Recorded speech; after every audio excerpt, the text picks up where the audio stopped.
Hey gang, that was a great James Burton's lead to the song Mama Tried, one of my favorite Merle Haggard songs. Merle, of course, died last year, and although it was covered in the media, it wasn't covered anywhere near like Prince and David Bowie. Also great, but Merle Haggard had to be one of the top country acts of all time, one of the top country singers. In fact, a friend of mine says if you list the top 10 country singers, Merle Haggard's got to be in there twice. He's so good.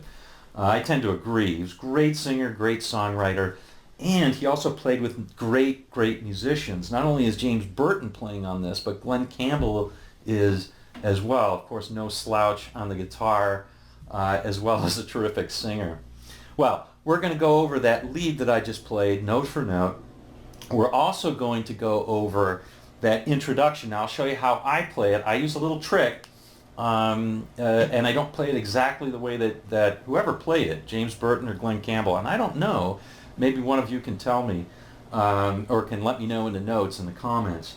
In any event, I'll show you how I play it, and I'll show you how it's played, and you can take your pick however you want to do it. All right? So we'll see you in just a second.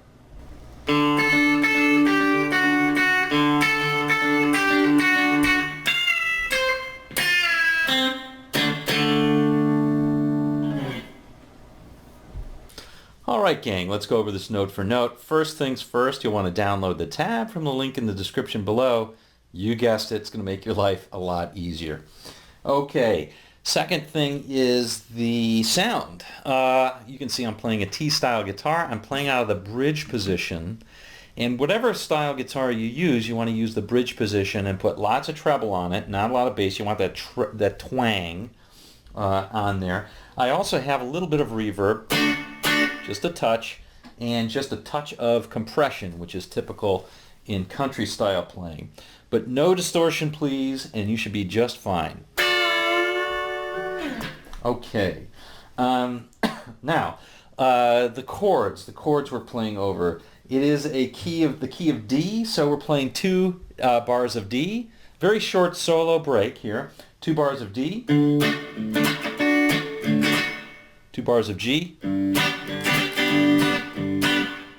2 bar of D, A, and then back to D for 2 more. And it's kind of arpeggiated like this.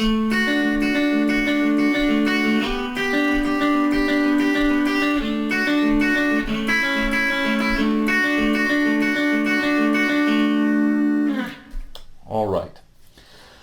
So, very short solo break. James Burton, as is typical, he doesn't play things that are flashy, although he certainly has the ability to do that. He plays something that's extremely memorable, fits perfectly with the song. Short, punchy, and you're back to Merle singing. Just perfect for the song.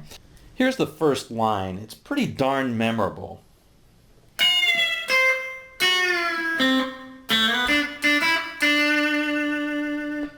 Okay, you will recognize those first 2 bends as the beginning and the end of the song, as well as the solo. And they are pretty unique. What we're doing is we're starting out on this high, on the E on the 12th fret on the first string, and bending it up. In fact, we're pre-bending. Before we even strike, we're bending up a whole step to this F sharp, which is the 14th. Okay, so we're doing that, striking it, and then bringing it down to the E. Once you get down to the E, then you're going to play the 2nd string 13th fret, which is a C. All right? Now that C is the flatted 7th of the D major scale, so it's a bluesy sounding thing. And that I think makes it sound really cool. Okay, then we do the same thing down here on the 2nd string 5th fret. We're going to bend it up to the 7th. Slowly bring it down, and then we're going to play the C on the string below, which happens to be the 5th fret, like so. Okay, now just a note about this pre-bend. Try really hard to hit that exact note. It's not easy to do. There's a tendency to be a little bit flat when you do it. It's okay, it sounds fine, but try and get it exactly on that note. Sounds really, really cool. Okay, here's the last line to round it up. All right, here we're on the 3rd string. We're going 2nd fret, sliding up to 4th. And then we're playing on the 2nd string, 3, 5, 3. It's just a little D lick there. Now let's cover the 2nd and last line of the solo.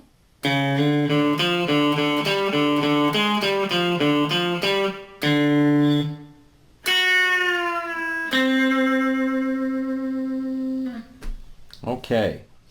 Well, the first part of it is kind of similar to, it's kind of a typical country maneuver, and we're using the 5th string D on the 5th string, which is the 5th fret, and we're using the open D, which is the open 4th string, and coming up to it from a note below. So like this. You'll hear that in songs like Chattahoochee, or very famously in the song Footloose. Right? Okay. So we're starting out with that. So we're playing 3 on the 4th string. We're playing 3rd fret and then 2 opens, and 5th fret and 2 opens. And then we're playing this 6, 5, 3, open, 4, 3, and then back to 5, and 5 on the 5th string. Here's the whole thing.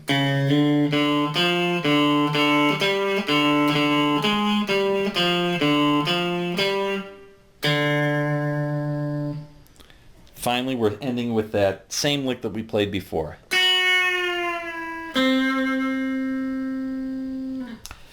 Okay, now let's show you that little intro lick. First thing I want to show you is how I play it. The main reason that I play it this way is because this is how I learned it, and the combination of this and the fact that I can do a backward banjo roll better than I can do a forward banjo roll, which is weird. Most players can do it the opposite. So let me show you how I do a backward banjo roll.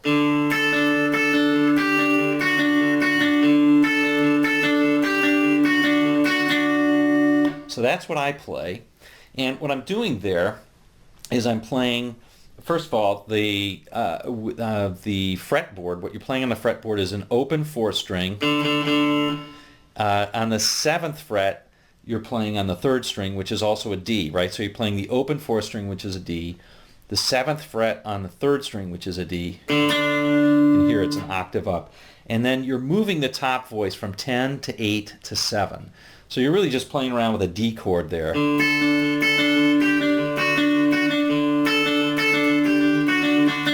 Okay, what I'm doing with my right hand, let me see if I can show you, is I'm playing down on the 4th string with my pick, and I'm always playing that.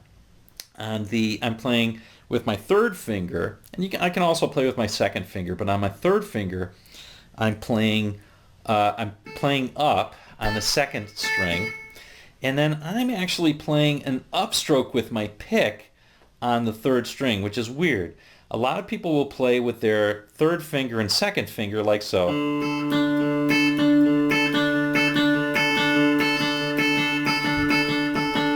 I can do that, but I can play much faster when I'm playing that up and down with the pick. So 4th string, downstroke on the 4th string, upstroke on the 3rd string.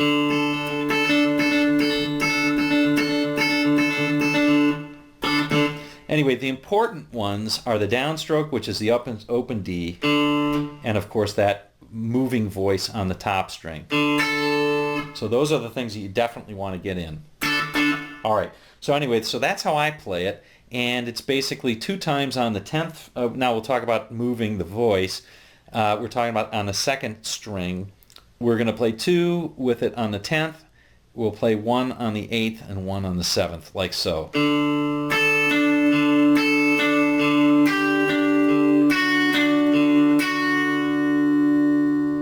Okay, one more time.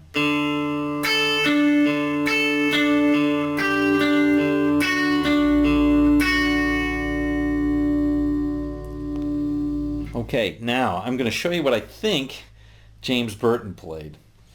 All right, now you can either do the hide a pick trick, which I showed in this video up here. There it is. All right, I showed in that video up there. Or you can just kind of set the pick down, and we're going to play with our thumb and the first two fingers. Okay, so it's sort of like Travis picking, and we're going to do forward rolls instead of backward rolls like I was just doing. If you noted, and you had to have eagle ears, ears like an eagle, which makes no sense. You have to have keen ears, I guess, to notice that I'm hesitating a little bit before I play that first upstroke. So it's like this. When I play a forward banjo roll, I'm not going to hesitate. So I'm going to play exactly on that I'm going to play 4th string, 3rd string, 2nd string instead of 4th string, 2nd string, 3rd string. So I don't hesitate at all, and it goes like this.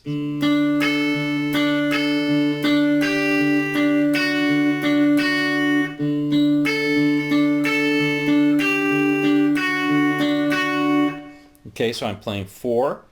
I'm just playing with my thumb on the 4th string, first finger on the 3rd string, second finger on the 2nd string, and I'm playing that same pattern. So, but I'm just forward rolling it.